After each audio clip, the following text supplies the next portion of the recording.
प्रभु की सेवा भय और स्नेह दोनों रख के करनी चाहिए। भय और स्नेह। भय कैसे? कहीं हम बात करें तो हमारी मुख में चूंकि रस होता है तो कहीं थूक की छिट्टी ना चली जाए।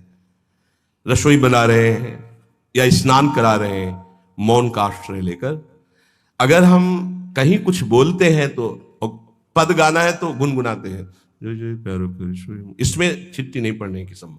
भय सहित प्रसादी स्पर्श तो पहले हाथ धोइए श्री जी की सेवा में, फिर अमनिया वस्तु छूजिए। भय इसलिए कि त्रुटि ना हो। अब हंसी मजाक हो रही, बात हो रही, आप रसोई बना रहे हो तो गड़बड़ हो जाए। इधर उधर खड़े हो, वहां रसोई अमनिया नहीं, वहीं खड़ो, मंत्र जप करो। कोई भी जीव जंतु ऊपर छत में टहल रहे हैं, छिपकली है या कुछ, सावधानी। अमनिया करते समय बहुत सावधानी रखने की जरूरत है, क्योंकि श्री जी को भोग लगेगा, सैकड़ों जन प्रसाद पाएंगे, एक त्रुटि सैकड़ों को हानि पहुंचा सकती है। घरों में या ऐसे छिपकली टहलती रहती है।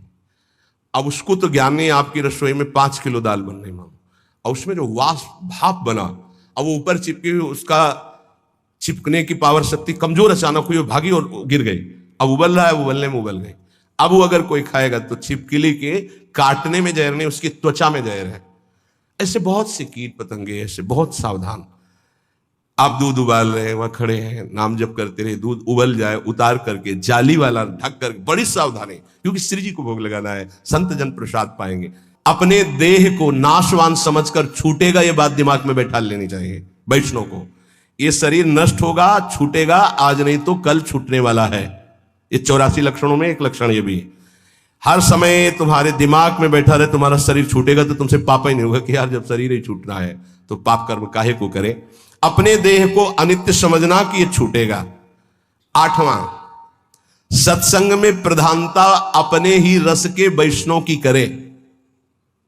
अपने ही रस के वैष्णव की करे।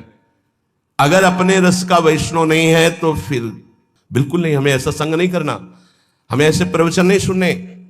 तभी हम आपसे कहते हैं, नाम रूप लीला धाम, 4 के सिवा हमारा कहीं विश्वास नहीं है।